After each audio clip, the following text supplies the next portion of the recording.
some folk right now look like God's taking real good care of you. I know things may not be ideal in your life, but you look pretty good today. You look like God's really hooking a brother up, hooking a sister up. Look at your neighbor, say, God's taking real good care of you.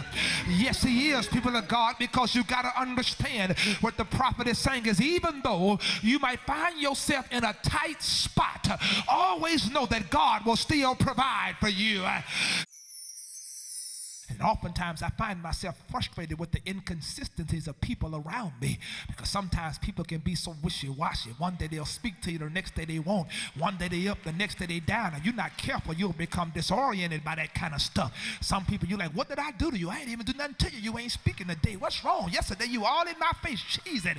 This week you don't want to say nothing to me. It can be frustrating dealing with people. That's why I just turn that thing over to God, because what I love about God in Hebrews chapter 13 and verse 8, Jesus is the same yesterday, today, and forever. In Malachi 3 and 6, he says, I am the Lord and I don't change. I ain't like those wishy-washy people in your life that are up today, down the next day, in the day, out the next day. He's the same.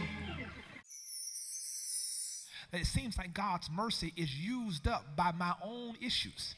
That because I have so many issues, I exhaust his mercy in a 24-hour period, that God recognizes that and extends me new mercy to fight another day.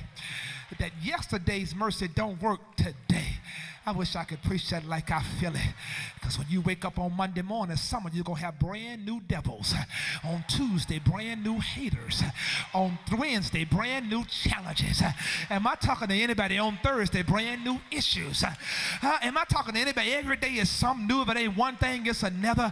But what you ought to give God God glory for is every day you wake up, he gives you brand new mercy. Because if I act like most folk, God's goodness has to be a verb first. But a verb is an action word. So then I begin to appropriate the goodness based on how God acts. But what if what God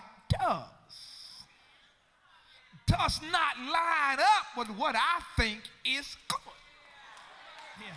Job is not trusting me because of what I do for him. He trusts me because of who I am to him.